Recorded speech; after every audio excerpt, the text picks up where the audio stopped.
revue de presse. Ghislain Cougan. Lundi 23 avril 2018, madame, monsieur, merci de nous retrouver sur ITFM 103 pour la revue de presse, première édition de la semaine. Démarrons par le quotidien Info Matin qui titre à la une Issa Tiroma Bakari, je cite, la MIDA s'apprêtait à organiser une insurrection, fin de citation. Dans un communiqué rendu public samedi, le MINCOM renseigne par ailleurs que le chef de l'État instruit le gouvernement de prendre toutes les dispositions nécessaires à l'effet de procéder au remboursement intégral des sommes extorquées aux victimes. Page 2 et 3 du journal Info Matin pour plus de détails. Yaoundé, toujours avec Info Matin, l'hôpital central en mutation permanente.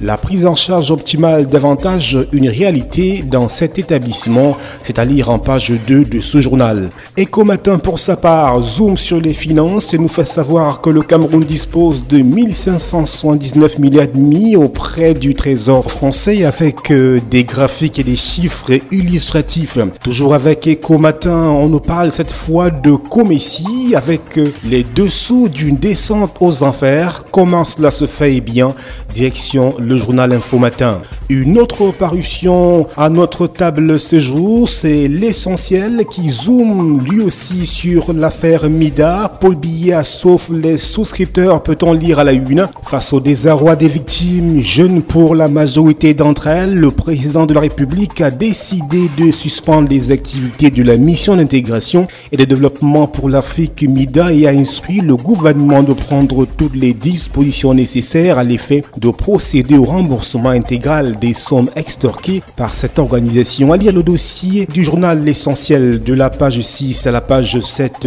de ce numéro. Toujours à la une du journal L'Essentiel, sécurité en petite une, Betty Assomo rassure, selon le ministre délégué à la présidence chargé de la défense, la situation sécuritaire reste sous contrôle à la veille de la célébration de la fête nationale. Direction page 3 pour s'en convaincre. Parlement camerounais toujours avec le journal L'Essentiel. Demain, la grande rentrée du Sénat. Les sénateurs de la deuxième mandature prennent fonction ce mardi 24 avril au cours de la session de plein droit. Page 3 pour en savoir davantage. Éducation à présent, l'intégration des instituteurs et des professeurs contractuels est engagée. Les enseignants concernés ainsi que la composition des dossiers sont à consulter à la page 14 du journal L'Essentiel. Un autre journal sur notre table en ce lundi 23 avril 2018, c'est le tri-hebdomadaire Le Soir qui zoome. Pourquoi veut-on déstabiliser le Cameroun? C'est la grosse interrogation qui barre la une de ce journal. Dans le cadre des opérations de routine, les infrastructures de l'aéroport international de Douala ont été passées en revue jeudi dernier au cours d'une visite de presse organisée par les aéroports du Cameroun. Page 2 et 3 pour plus de précisions sur cette confusion. Opération épervier toujours avec le journal Le Soir. La guerre des réseaux en action. Selon une source judiciaire digne de foi, les dossiers de certains hauts commis de l'État ont déjà été bouclés qui bloquent l'interpellation de ces ponts du régime. Direction page 5. Pour en savoir davantage. Toujours avec Le Soir, opération de recensement du patrimoine. Le ministre des Arts et de la Culture à Berthoud dans la région de l'Est pour y voir plus clair. Culture, toujours avec ce journal, Festival Ongola et Ondo, enfin le grand réveil de la communauté Betty du Fundi, direction page 3 pour avoir d'amples explications. Un autre journal, c'est la veuve cette fois-ci qui zoome, Yaoundé, la grande poubelle de Timi et Voula. Le délégué du gouvernement auprès de la communauté urbaine de Yaoundé choisit de construire des boutiques abandonnant les routes porteuses du développement dans un piteux état. Les populations côtoient les ordures ménagères et les carrefours sont devenus des dépotoirs. Comment cela se fait? Direction page 6 du journal La Veuve. Toujours avec La Veuve Société. Cette fois, les riches sont-ils les premiers nécessiteux? Point d'interrogation. Eh bien, page 7 pour une esquisse de réponse. Malheur des veuves entre spoliation et violence, page 6 pour savoir le juste milieu. Santé publique, hémorroïdes, la solution du docteur Guidiou Péligo du complexe Viroplante Cameroun est proposée en page 9 de La Veuve.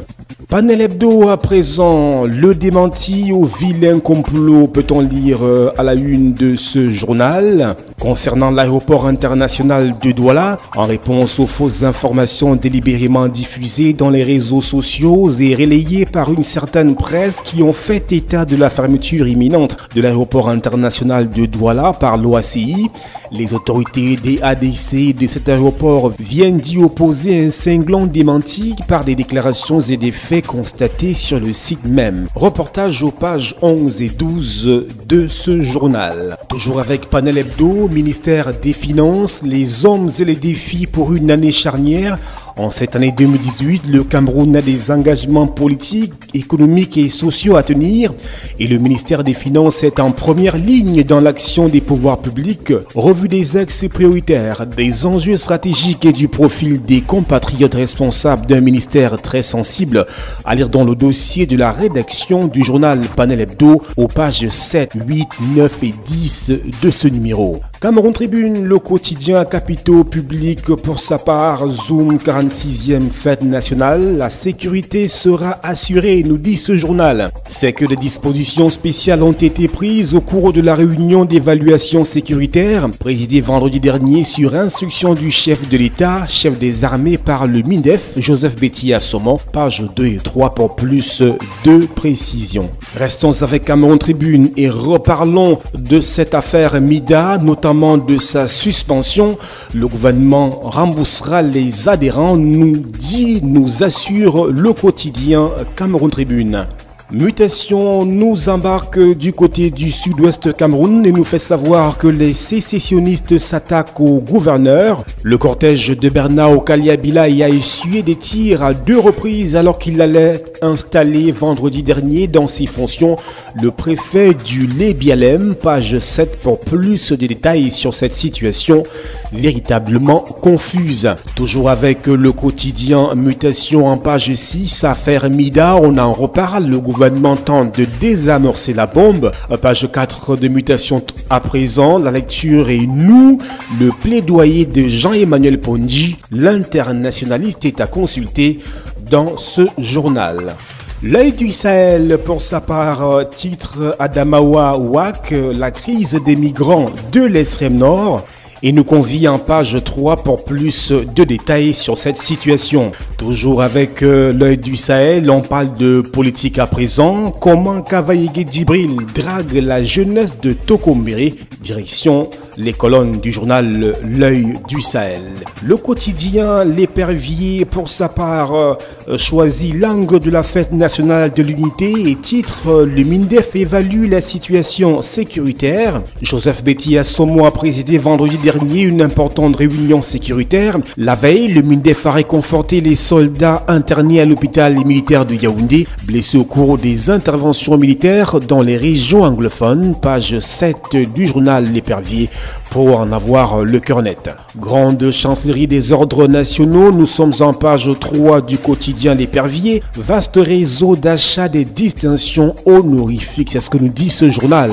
Toujours avec ce journal, santé à présent, interview santé, comment soigner les hémorroïdes. Direction page 19 de cette parution. La Voix du Centre, à présent, nous sommes à Yaoundé, à la une, indemnisation des victimes de la Mida. Décidément, c'est l'actualité qui fait les choux gras de la presse ce jour. Le gouvernement prend tout en charge, nous dit le ministre de la Communication Issa Tiroma Bakari, en page 8 de ce numéro. Toujours avec La Voix du Centre, nous parlons sport, football, CAN 2019, les contre-performances de Piccini sur le chantier du stade de Paul Biya sont relevés dans ce journal. Un autre journal, c'est l'anecdote qui zoome lui aussi. Affaire Milda, Paul Biya désamorce une crise. Le président de la République instruit le remboursement intégral des sommes extorquées aux victimes. Les poursuites judiciaires engagées contre les responsables de la MIDA.